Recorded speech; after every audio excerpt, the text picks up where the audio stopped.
What happens when one careless comment destroys everything you built? I said something stupid, something I thought was harmless, and now my boyfriend has turned every quiet moment we ever shared into evidence. I thought I could laugh it off, but the joke became the proof he used to end us. I'm Leora Veen, 30 years old, and if there's one thing people know about me, it's that I don't sugarcoat. I say what I think, even when it stings. Some call it honesty, others call it cruelty. I call it being real. My boyfriend Adam always said he loved that about me, that I was straightforward, that I didn't play games. I think he believed it right up until the moment my honesty made him look small. Adam was the kind of man everyone describes as nice. He was dependable, kind, careful with his words, the type who'd fix your sink before you even noticed it was leaking. He wasn't flashy, not like my ex Dylan, who could light up any room just by walking into it. I never stopped comparing them, not because I missed Dylan, at least that's what I told myself, but because Adam was too steady, too predictable. I told myself he needed reminders that I'd chosen him when I could have had better.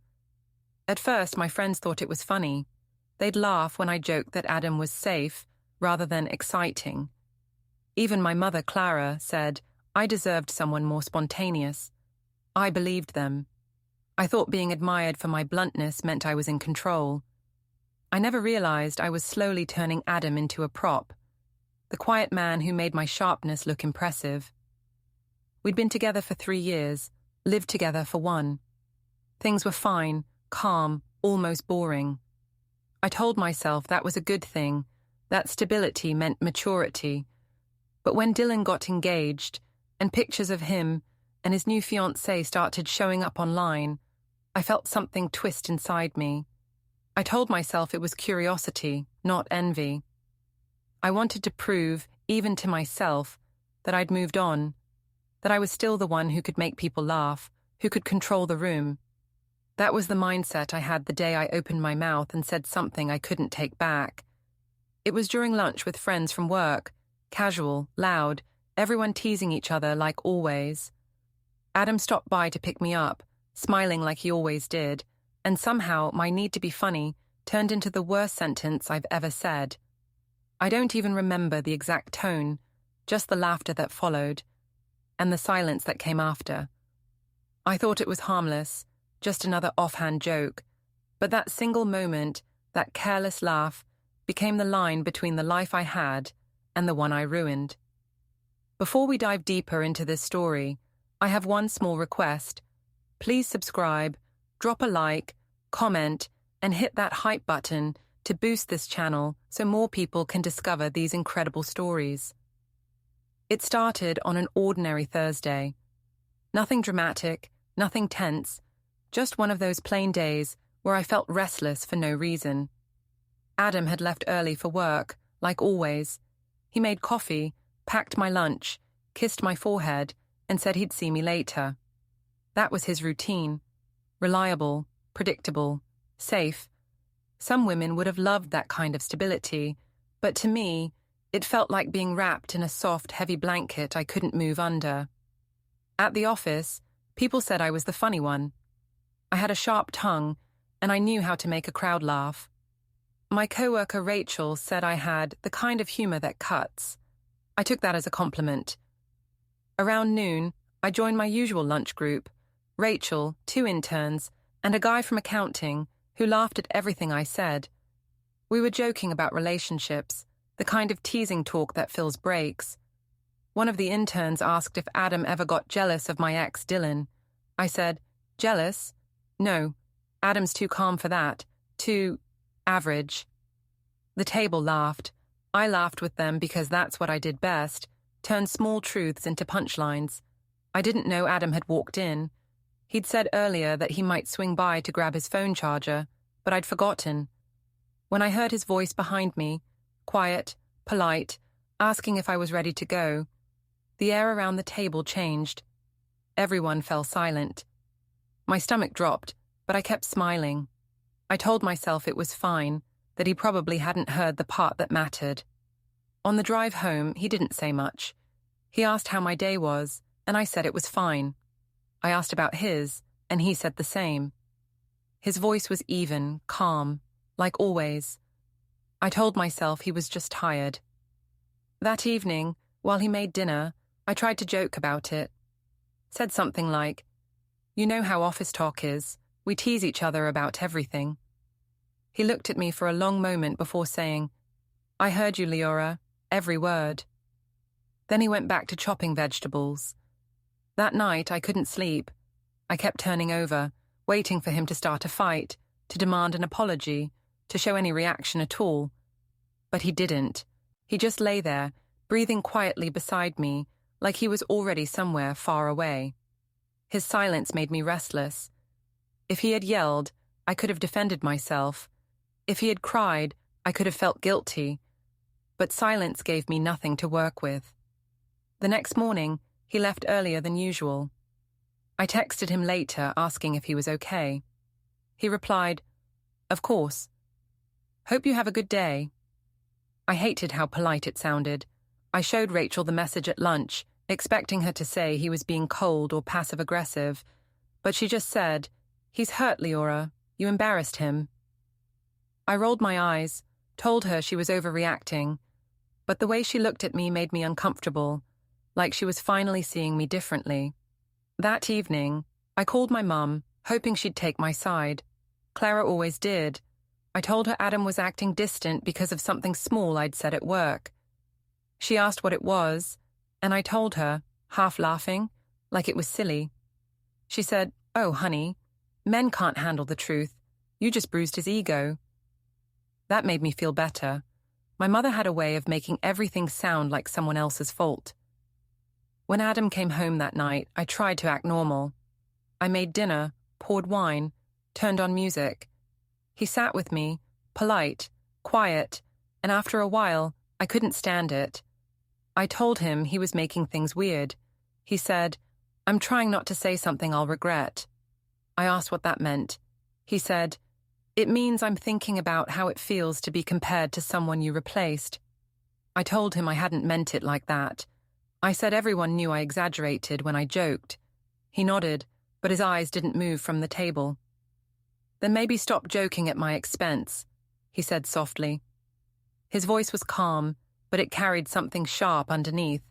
I told him he was being too sensitive. He stood up, collected his plate, and said, "You think honesty makes you brave, but sometimes it just makes you cruel." Then he left the room. I sat there, furious, not because he was wrong, but because he said it so quietly I couldn't fight back. That's what Adam was good at, staying calm while I burned. It made me feel small, trapped. Over the next few days, things got stranger. He wasn't cold, exactly, but careful, distant. He didn't touch me when he passed by, didn't reach for my hand on the couch. At dinner, he asked neutral questions about work, errands, bills, nothing personal. I told myself he was punishing me with kindness. One evening, Rachel texted me, "Did you see what people are saying?" I didn't understand until she sent a screenshot. Someone from the office had posted a vague tweet about women who humiliate their boyfriends for laughs. No names, but everyone knew. The next day, a few co-workers avoided eye contact. I pretended not to notice. When Adam came to pick me up, the silence between us in the car felt heavier than traffic. That night, I told him people were gossiping, that it wasn't fair. He said, "Maybe now you know how it feels." I snapped that I'd apologized already. He said, "No, you defended yourself. That's not the same thing." Then he turned off the light and went to bed. I lay awake beside him, staring into the dark, replaying the moment at lunch over and over. The laughter, his face, the quiet afterward. I told myself it was just one comment, that he'd get over it, that he always did. But part of me knew something had shifted. The air between us wasn't just heavy now, it was hollow. Like a space waiting to be filled by something I couldn't yet name. The following week felt like walking through fog. Everything looked the same, but nothing felt right. Adam and I still lived in the same space, shared the same meals, even exchanged small talk, but it all sounded like lines from a play we'd both stopped believing in. He'd get up, make his coffee, kiss the top of my head like always, and go to work. But the kiss had become a habit, not a gesture. I could feel the absence inside it. At the office, people were polite but different. Conversations quieted when I walked into the break room. Rachel still sat with me at lunch, but she was cautious, choosing her words the way someone chooses a path through broken glass. I told her I didn't understand why everyone was treating me like a villain. She said softly, "Because you humiliated someone who didn't deserve it, and everyone saw it." I laughed and said, "It was a joke, Rachel." She just looked at me and said, "Maybe, but it wasn't funny to him." That afternoon, I texted Adam to ask if he wanted to go out for dinner. He replied that he had plans with his brother. I told myself it was good, that he needed time away. But when I checked his location later, something I'd done for months without thinking, it showed he was at his brother's, just like he said. That made me angry. I wanted him to be lying, so I could be the one hurt, not him. When he got home later that night, I tried to talk. I said I felt like we were strangers. He said, "We are, in a way." I told him he couldn't stay angry forever. He said, "Who said I'm angry?" I hated the way he said it, calm, final, like anger would have been too small a word for what he felt. The next day, I called my mom again. I told her he was being distant and cold, that he was shutting me out. She sighed and said, "You didn't do anything that bad, Leora. Men have fragile pride. He'll come around when he realizes you didn't mean it." Her confidence comforted me. I wanted to believe her. I wanted to believe that silence meant time, not endings. But things didn't get better. Adam started working longer hours. When I asked about it, he said he was catching up on projects. When I asked why he didn't call as much, he said he didn't have much to say. He wasn't being cruel. He was just removing himself piece by piece. I could feel it happening, and I couldn't stop it. That Friday, I invited Rachel and a few others over for drinks. I thought maybe a little laughter would reset things, make me feel like myself again. Adam came home halfway through the evening, still in his work clothes. He said hello to everyone, polite as ever, then went to shower. When he came back, he sat with us for a bit, quiet but kind. I thought maybe we were finally okay. Then someone, I don't even remember who, joked about the average comment. Everyone laughed nervously. I joined in, trying to prove it didn't bother me. Adam looked at me from across the room, his expression unreadable. After a moment, he stood up, excused himself, and went to bed without a word. The laughter died immediately. Rachel shot me a look that said everything she didn't dare say out loud. When the guest left, I found him sitting on the edge of the bed, scrolling through his phone. I asked if we could talk. He said, "About what? You've already said everything that matters." I told him he was blowing things out of proportion. He said, "You don't even understand what you did." I asked him to explain it, thinking I could twist his words into something smaller. He just shook his head. "You made me a punchline, Leora. You built your confidence out of my quiet." I said he was being dramatic, that people joked about their partners all the time. He said, "You didn't joke. You compared." I didn't have a response. He lay down, turned his back to me and said, "You can have the last word. You always do." The next morning, he was gone before sunrise. He left a note on the counter that said, "Staying with Ethan for a few days." That was all. No anger, no goodbye, just information. I stared at it for a long time, trying to decide if it was better or worse than a fight. At work, I could feel Rachel watching me with quiet pity. She asked if I'd talk to him. I said he was taking space. She said, "Don't let him slip too far. Some men don't come back once they see the door open." I told her he wasn't that kind of man. She didn't argue. That weekend, I went to my parents' house for dinner. Clara asked if Adam was coming. I said he was busy. She said, "You should bring him next time. People will think something's wrong. I told her people already did. She laughed and said, then fix it before they're right. On the drive home, I called Adam. He answered but didn't say my name, just hey. I told him I missed him. He said, I'm sure you do. I said I wanted to make things right. He said, you can't make something right by pretending it didn't happen. I started crying, though I didn't even know why. He didn't say anything. When I asked if he still loved me, he said, that's not the question anymore. That night, I scrolled through my old photos.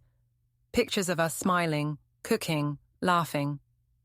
I zoomed in on his face in each one, searching for signs of resentment I might have missed. There were none. He'd loved me purely, without calculation, and I'd mistaken that for weakness. Before bed, I typed out a long apology text, then deleted it. I told myself it wasn't fair to grovel. I convinced myself he should understand I was just being myself. But deep down, I knew the truth. Being myself was exactly the problem. When Adam came back home the following Monday, I thought it was a good sign. He arrived quietly, carrying a small duffel bag, his face unreadable. I tried to sound cheerful, asked if he wanted dinner, and he said he'd already eaten. I waited for more, some hint that he was ready to talk, but he just walked past me and went to the bedroom. Later, I heard the shower running. He didn't sleep beside me that night. He took the couch instead. I told myself he was just tired, that he'd come around once he cooled off. By Wednesday, it was clear he wasn't cooling off. He was polite, yes, but distant. He'd say good morning, good night, and almost nothing in between. When I tried to talk, he'd give short answers.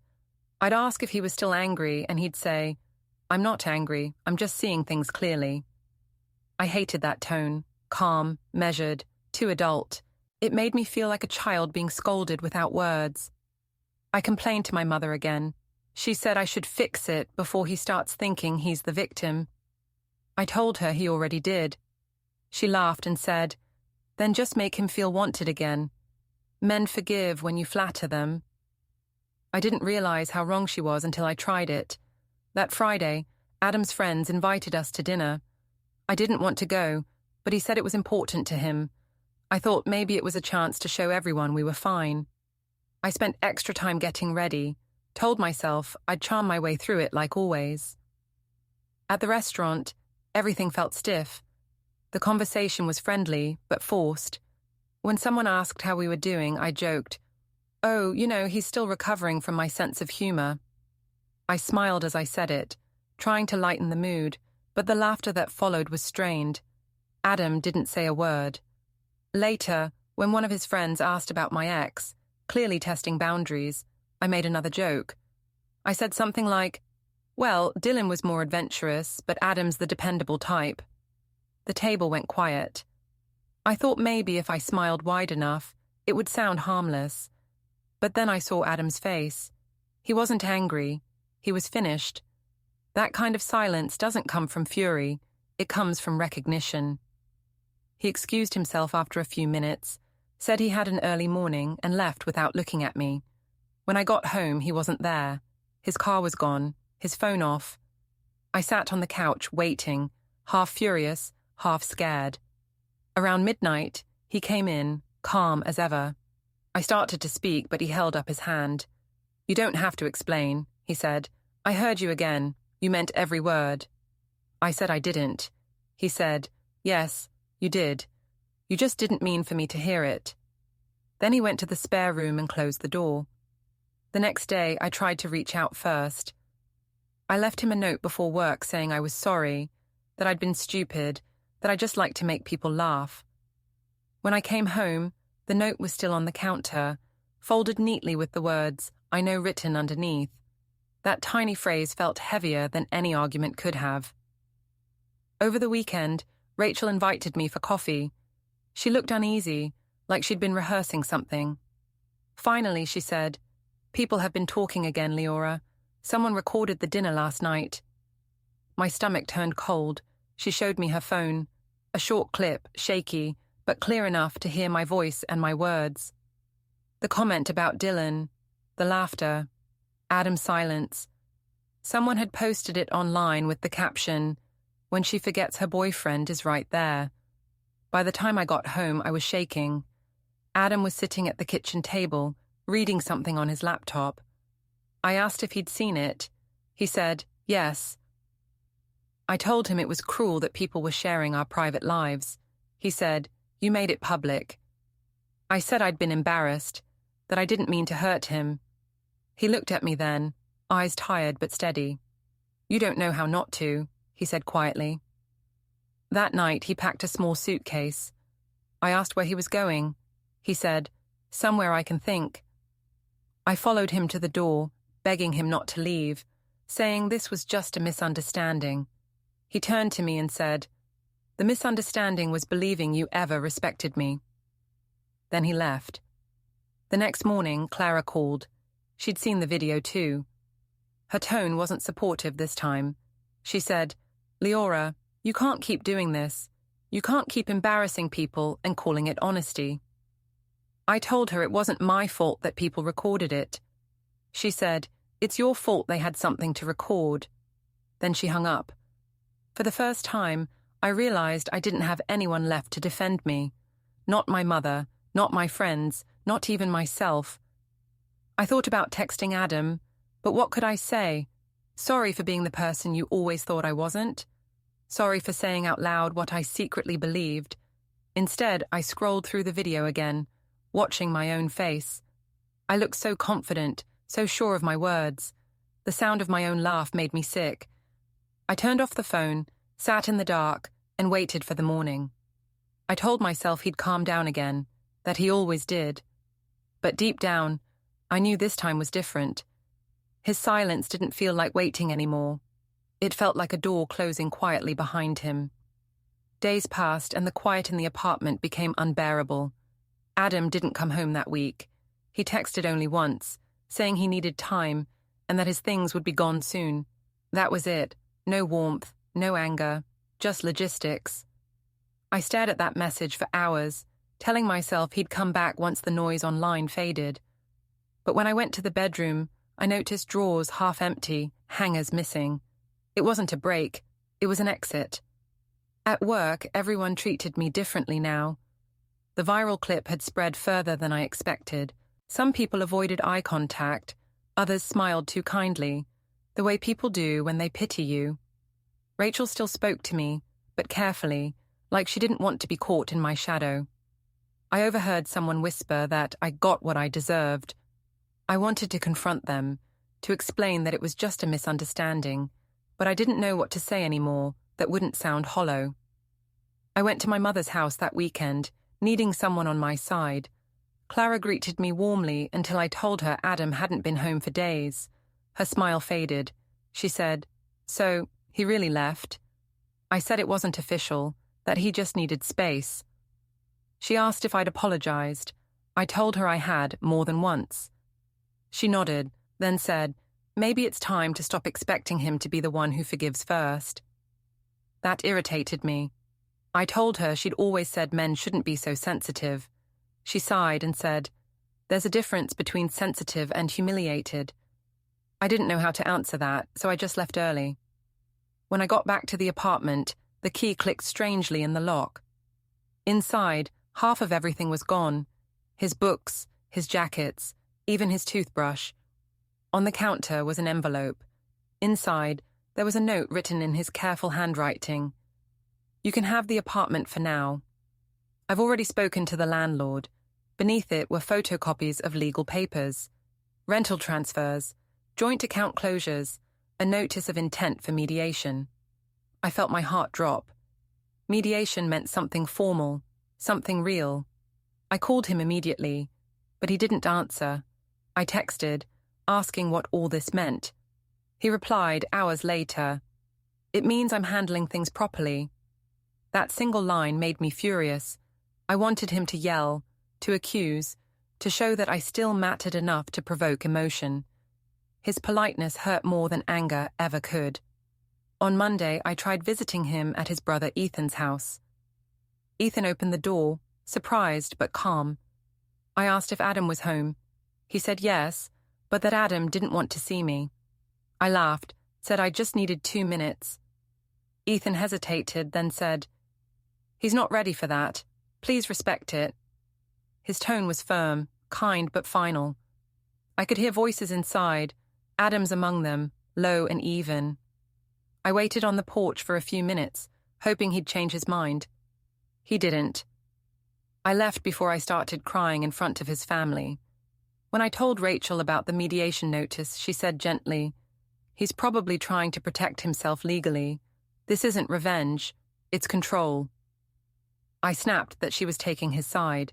She said, "I'm just saying he's being careful because you weren't."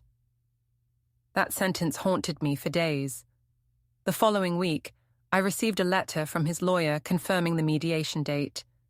The paper was cold and professional, with my name printed neatly beside his. Reading it felt surreal. I wasn't used to being on the receiving end of consequences. I tried calling my mother again, hoping for sympathy. She said, "He's being smart. You should have been too." The night before the mediation, I couldn't sleep. The apartment felt too large, too clean. I walked through each room, touching the places where his things had been. The space looked tidy, but wrong. I realized how much life his presence had given to this place. His mug on the counter, his shoes by the door, his quiet humming in the morning. Without him, everything echoed. When morning came, I sat in front of the mirror, practicing calm expressions. I told myself I'd charm the mediator, that I'd sound reasonable, that Adam would remember the woman he fell in love with. But when I arrived at the law office, he was already there, seated across the room, dressed neatly in a grey suit. He looked confident, not cruel, just distant. He nodded when I walked in, but didn't speak. The mediator began explaining the process. Adam's lawyer handed over documents, his tone polite but firm. My lawyer whispered that it was all routine, that I shouldn't panic. But when they started listing the assets Adam wanted separated, the savings, the lease, even the furniture, I felt dizzy. He wasn't leaving anything to chance. Every piece of our shared life was being catalogued, divided, protected. I tried to catch his eye, to remind him we were still us, but he never looked up. When the session ended, I followed him to the hallway. I asked if we could talk privately. He stopped but didn't turn around. "There's nothing to say," he replied. I said he couldn't erase everything just because of one mistake. He said, "It's not one mistake. It's a pattern you called honesty." Then he walked away. I stood there for a long time after he left, holding my bag, pretending I wasn't falling apart. For the first time, I realized his silence wasn't coldness. It was the sound of a door closing for good. The next few days moved like I was watching them happen from outside my body. People at work stopped pretending they didn't know what was going on. Someone had shared a link to a news site that covered viral videos. And there I was, blurred but recognizable, laughing at my own boyfriend in a headline that said, "When honesty becomes humiliation." Comments flooded in. Strangers called me cruel, arrogant, heartless.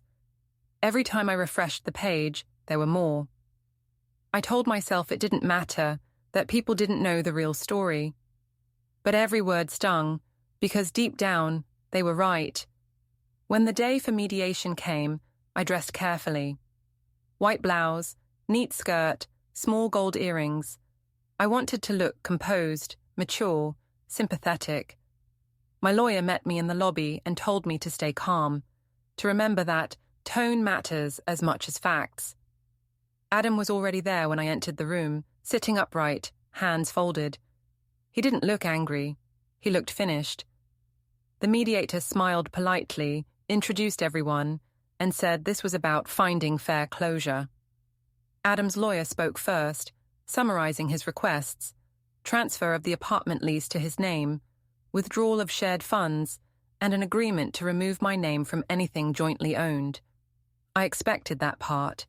What I didn't expect was the calm precision with which it was all presented. Like he'd spent weeks collecting every document, every screenshot, every message. Then came the file. A thick, neat folder his lawyer slid across the table toward mine. Inside were printouts, my text messages to Rachel and others, jokes I'd made about Adam being good practice for real love someday, screenshots of group chats where I'd called him boring but reliable. My stomach twisted. I wanted to deny it all, but the words were there in black and white with timestamps. I said those messages were private, that they had nothing to do with our relationship. Adam finally looked at me and said, "They have everything to do with it. You built your personality by tearing me down." His tone was quiet, but the mediator still paused, as if even she felt the weight of it. My lawyer whispered for me to speak carefully, so I said I'd only been venting, that everyone complains about their partners sometimes. Adam didn't interrupt, didn't roll his eyes, didn't even blink. He just said, "You complained to an audience. I built a home." The mediator asked if there was a chance of reconciliation. Adam said no. I tried to argue that things were being blown out of proportion, but my voice shook. When they began talking about the accounts, I tried another angle. Guilt. I said, "You can't just erase 3 years." He replied, "I'm not erasing them. I'm acknowledging what they really were." Halfway through the meeting, the mediator asked if I wanted a break. I said yes and went to the restroom. My reflection looked like someone else's face, pale, tight, almost fragile. I leaned on the sink trying to breathe. I wanted to text him, to remind him of the good times, the quiet mornings, the plans we'd made. But what would I say? Remember when I wasn't cruel? There wasn't a message for that. When I returned, the session was wrapping up. My lawyer said we'd review the documents and respond. Adam thanked the mediator, stood, and gathered his papers. I followed him out to the parking lot, calling his name. He stopped but didn't turn. I said, "You're really going to end everything over this?" He said, "You ended it when you turned love into a performance." I told him he was punishing me. He said, "No, I'm protecting myself." Then he got into his car and drove away. That night, I sat at the kitchen table surrounded by paperwork and silence. The apartment felt hollow, stripped of color. I opened my phone to find dozens of messages, some from strangers, some from friends I hadn't heard from in months. A few were sympathetic, most weren't. Rachel's message came last. She wrote, "He's not trying to hurt you. He's just done being your proof that you're better than other people." I stared at her words for a long time before typing back, "You've all turned on me." She didn't respond. Later that week, another letter arrived from Adam's lawyer, a finalized agreement draft. My name was already crossed out from every document. Even my half of the deposit had been rerouted to a new account in his name. There was a note attached, short and polite, "For your review." I read it twice, my hands trembling. It wasn't the money that hurt. It was the precision, the way he'd done it all within the rules, never once breaking decorum. It was revenge without venom, the kind that left no room for accusation, no weapon I could use back. That evening, I called my mother again. She sounded tired. I told her he was taking everything. She said, "No, he's just taking back what he built." I said she didn't understand. She said softly, "I do, Leora. You thought his calm meant weakness. You never saw it was his shield." After she hung up, I sat in the dark for a long time. My phone buzzed with new notifications. Strangers arguing about me online, dissecting my life like it was entertainment. I muted everything. The only sound left was the clock ticking. It hit me then. All the times I'd accused Adam of being too quiet, too dull, too forgiving. That silence had been his patience. And now that patience had turned into something stronger than anger. It had become closure, delivered neatly through paperwork and polite emails. I'd thought I was the one with control, but he'd been the one keeping score the whole time. The day the final papers arrived, I didn't cry. I just sat at the table, tracing my name beside his one last time before signing. The apartment was almost empty now, his calm still lingering in the walls. Outside, life moved like nothing had happened. I thought of every cruel laugh, every careless word, every moment I mistook his quiet for weakness. Now his silence had the last word. I folded the papers neatly, sealed them, and whispered to no one. He really meant it. Then I set the envelope down and realized I had finally lost the audience. Don't forget to hit like, subscribe, and turn on the bell so you don't miss the next story. Write in the comments from which city you are watching.